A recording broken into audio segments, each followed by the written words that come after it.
Dari kejadian kebakaran, saya sudah mendapatkan laporan secara langsung dari Dinas Damkar. Memang betul ada 4 orang yang tewas, 3 orang sudah terindikasi, 1 orang belum, 2 orang ini lansia, umurnya 70, kemudian ada yang 40, dan sekarang lagi dilakukan pendalaman sebagai apa sumber kebakaran yang ada.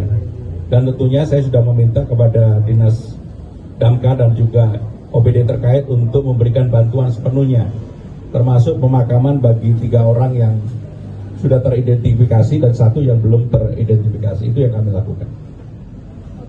Pemirsa, Bursa Efek Indonesia berencana mengubah batas minimum harga saham dari Rp50 menjadi Rp1 per saham.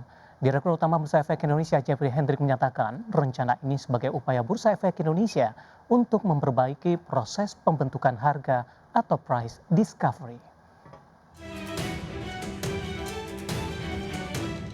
Bursa Efek Indonesia berencana mengubah batas minimum harga saham yang diperdagangkan di pasar reguler dan pasar tunai dari Rp50 menjadi Rp1 per saham.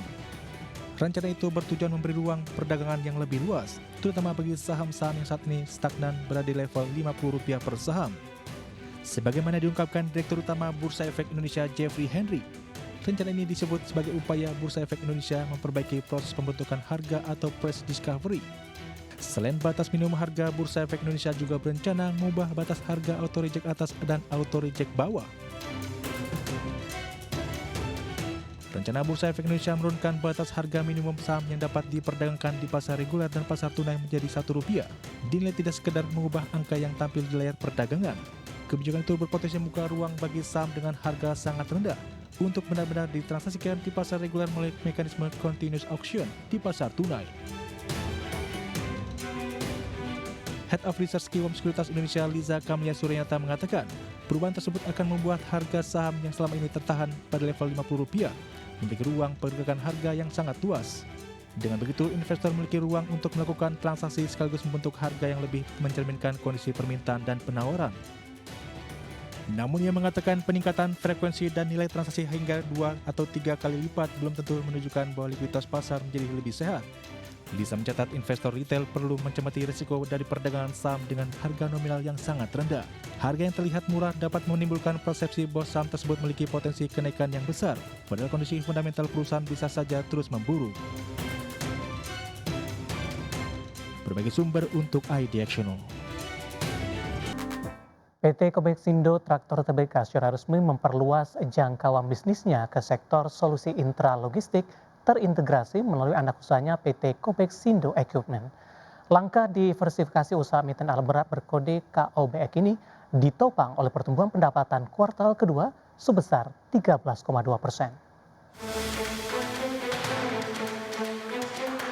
PT Kobeksindo Traktor Tbk terus memperkuat lini bisnisnya dengan memasuki industri solusi intralogistik terintegrasi.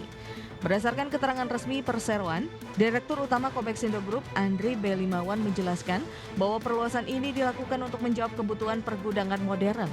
Langkah strategis ini dikelola melalui anak usahanya PT Kobeksindo Equipment dengan memperkenalkan teknologi rantai pasok dari Jungheinrich.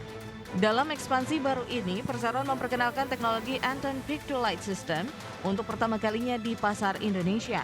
Teknologi ini memanfaatkan panduan visual untuk mempercepat proses pengambilan barang oleh operator di dalam gudang. Selain itu, Perseroan juga menghadirkan UPC Shuttle Racking System, otomatis serta Electric Forklift seri EFG untuk mendukung efisiensi operasional sistem logistik pelanggan.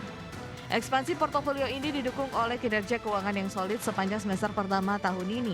Hingga triwulan 2 2026, Perseroan berhasil mengantongi pendapatan sebesar Rp1,02 triliun atau tumbuh 13,2% dibanding periode yang sama di tahun 2025. Manajemen menyatakan bahwa lonjakan pendapatan tersebut terutama ditopang oleh penjualan unit alat berat yang melesat hingga 47% secara tahunan. Berbagai sumber IDX Channel. Masih di Market Buzz, pemirsa, selanjutnya kita akan coba lihat beberapa informasi dari perkembangan beberapa emiten yang terdaftar di Bursa Efek Indonesia. Kita ke informasi yang pertama, PT Swisaya Saprakarsa Tbk bersiap menggelar penawaran umum perdana saham atau IPO di Bursa Efek Indonesia. Emiten hilirisasi riset terafiliasi UGM berkode SWAP ini mengincar dana segar hingga 42,5 miliar rupiah. PT Swayasa Prakarsa Tbk memulai tahapan awal menuju lantai bursa dengan menggelar book building pada 24 hingga 27 Agustus 2026. Berdasarkan prospektus resminya, emiten dengan kode saham SWAP ini mematok rentang harga penawaran Rp130 hingga Rp140 per saham. Perusahaan yang berfokus pada hilirisasi riset alat kesehatan dan herbal ini melepas 323 juta saham baru atau setara 30,3% dari modal disetor. Perusahaan didirikan sejak 2012 di bawah naungan Universitas Gadjah Mada. Perseroan memproduksi berbagai alat kesehatan inovatif hasil riset universitas. Portofolio produknya mencakup perawatan luka, bedah saraf, kedokteran gigi, hingga alat bantu pernapasan ventilator. Direktur Utama Swayasa Prakarsa Bondan Ardining Tias menyatakan bahwa IPO ini menjadi pendorong transformasi perseroan agar lebih transparan, akuntabel, serta memperluas dampak produk kesehatan dalam negeri. Manajemen mengalokasikan dana hasil IPO sebesar Rp15,8 miliar untuk kebutuhan modal kerja pembelian bahan baku dan operasional. Selain itu, sebesar Rp12,2 miliar akan dialokasikan sebagai belanja modal untuk pembangunan gedung baru di Purwomartani, Sleman, serta kendaraan logistik. Sementara sisa dana sebesar Rp12 miliar dimanfaatkan untuk melunasi utang perseroan kepada PT Gama Multi Usaha Mandiri dan Yayasan UGM. Berbagai sumber IDX Channel. Beralih ke informasi komoditas, pemirsa, harga emas naik ke level tertinggi lebih dari 3 bulan di perdagangan Jumat 21 Agustus 2026 dan berada di jalur kenaikan mingguan ketiga secara beruntun, dibantu oleh penembusan maksud kami di atas level-level teknikal kunci karena rencana dukungan pembelian kembali US Treasury membebani dolar Amerika Serikat.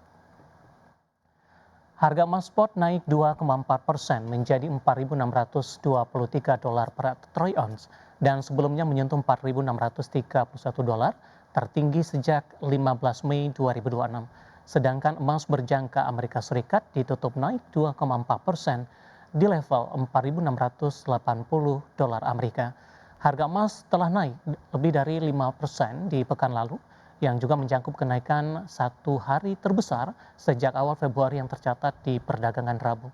Goldman Sachs mencatat permintaan opsi emas telah meningkat tajam di tengah permintaan baru untuk lindung nilai kebijakan makro global menciptakan penguatan harga mekanis baik ke sisi atas maupun bawah.